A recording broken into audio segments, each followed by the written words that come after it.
నేను మా ఊరు వచ్చాను చిక్కుడుపాదు నుంచి. ఇప్పుడు మనం చిక్కుడుకాయలు కోసుకుందాం. నాటు చిక్కుడుకాయలు చాలా బాగుంటుంది కర్రీ. ఈరోజు చిక్కుడుకాయ టమాటా కర్రీ చేసుకుందాం.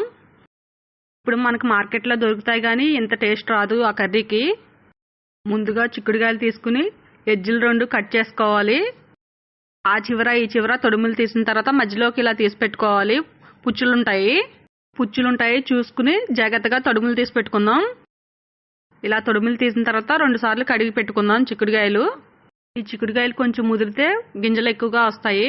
నేను చిక్కుడుకాయలు కోసేసరికి మా నాన్నమ్మ ఒక రౌండ్ కాయలు కోసేసింది, అందుకే లేతగా ఉన్నాయి. ఇప్పుడు 2-3 ఉల్లిపాయలు, 5 పచ్చిమిరపకాయలు కట్ చేసుకుందాం. పచ్చిమిరపకాయలు ఇలా పొడవుగా చీల్చుకోవాలి. ఉల్లిపాయలు చిన్న చిన్నగా కట్ చేసుకోవాలి. 2 టమాటాలు కూడా ఇలా చిన్న చిన్నగా ముక్కలుగా కట్ చేసుకుందాం. మొత్తం కట్ చేసి పక్కన పెట్టుకుందాం. ముందుగా స్టవ్ వెలిగించి మూకుడు పెట్టి 4-5 స్పూన్ల వరకు ఆయిల్ వేసుకుందాం. ఆయిల్ వేడెక్కాక ముందుగా కట్ చేసుకున్న ఉల్లిపాయలు పచ్చిమిరపకాయలు వేసుకుందాం. ముక్కలు మొత్తం వేసుకున్న తర్వాత మధ్య మధ్యలో గరిటెతో కదుపుకుంటూ ఉండాలి ఈ ముక్కల్ని, లేదంటే మాడిపోతాయి. కొన్ని చిక్కుడుకాయలు బాగా ముదిరిపోతాయి కదా, అవి తొక్కలు తీసేసి గింజలు మాత్రమే వడలు చేసుకోవచ్చు. ఉల్లిపాయ ముక్కలు లేత బంగారు రంగులో వచ్చే వరకు మనం ఫ్రై చేసుకోవాలి. ఉల్లిపాయ ముక్కలు కొంచెం ఫ్రై అయిన తర్వాత ఇప్పుడు కొంచెం పసుపు వేసుకుందాం.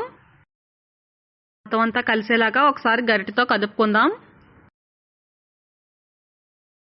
ఉల్లిపాయ ముక్కలు ఇంకా ఏగిపోయాయి,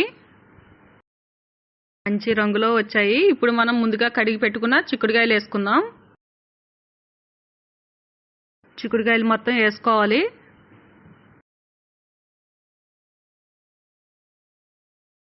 కాయలు మొత్తం వేసిన తర్వాత ఒకసారి మొత్తం గరిటెతో కదుపుకోవాలి. కదుపుకున్న తర్వాత మూత పెట్టి ఒక 5 నిమిషాలు కాయలు మొత్తం మగ్గించుకోవాలి. 5 నిమిషాల తర్వాత మూత తీసి చూసుకుందాం. ఒకసారి చిక్కుడుకాయలు మొత్తం కదుపుకుందాం.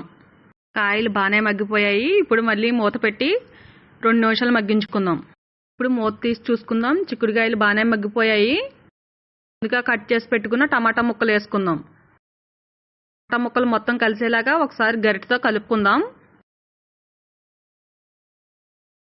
ఇలా కదుపుకున్న తర్వాత మళ్ళీ మూత పెట్టి 2 నిమిషాలు మగ్గించుకుందాం. టమాటా ముక్కలు మగ్గాలి కదా, ఒక్కోసారి మూత తీసి కదుపుకుంటూ ఉండాలి, లేదంటే మాడిపోతుంది. ఇలా కొంచెంసేపు చిక్కుడుకాయలు టమాటాలు మగ్గిన తర్వాత తగినంత కల్లుప్పు, తగినంత కారం వేసుకుందాం. నేనైతే 2 స్పూన్ల కారం వేసుకున్నాను. ఉప్పు కారం వేసిన తర్వాత మొత్తం అంతా కలిసేలాగా ఒకసారి గరిటెతో కదుపుకుందాం. చిక్కుడుకాయలు మొత్తం ఉప్పు కారం కలిసేలాగా కలుపుకున్న తర్వాత మూత పెట్టి ఒక 5 నిమిషాలు మగ్గించుకుందాం. ఒకసారి మూత తీసి చూసుకుందాం. చూసారా, ఇదిగోండి ఎలా ఉడుకుతుందో. ఇప్పుడు 1 గ్లాస్ వాటర్ పోసి మొత్తం అంతా గరిటెతో కదుపుకుందాం. ఇలా ముక్కలు మొత్తం కలిసేలా కలుపుకున్న తర్వాత మూత పెట్టి 2-3 నిమిషాలు ఉడికించుకోవాలి. ఒకసారి మూత తీసి చూసుకుందాం. ఇదిగోండి కర్రీ ఇదిగో ఇలా ఉడుకుతుంది, కుతుకుతామంటూ ఉడుకుతుంది. ఇప్పుడు ఒకసారి గట్టితో కదుపుకుందాం. మూత పెట్టి 2 నిమిషాలు మళ్ళీ ఉడికించుకుందాం. మూత తీసి చూసుకుందాం. కర్రీ ఇదిగో దగ్గర పడుతుంది. కర్రీ ఇంకొంచెం దగ్గరగా అయ్యే వరకు మూత పెట్టి ఉడికించుకుందాం. ఒకసారి మూత తీసి కలుపుకుందాం గట్టితో.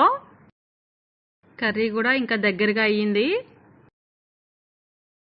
ఒకసారి గట్టితో మొత్తం అంతా కలుపుకొని స్టవ్ ఆఫ్ చేసుకుందాం. ముందుగా కడిగి కట్ చేసి పెట్టుకున్న కొంచెం కొత్తిమీర వేసుకుందాం. ఇప్పుడు ఒక గిన్నెలోకి తీసుకుందాం. నాటు చిక్కుడుకాయ టమాటా కర్రీ చాలా బాగుంటుంది. మీరు కూడా ట్రై చేయండి, దొరికితే తప్పకుండా ట్రై చేయండి. ఎలా వచ్చిందో కామెంట్ చేయండి, లైక్ చేయండి, సబ్స్క్రైబ్ చేయండి.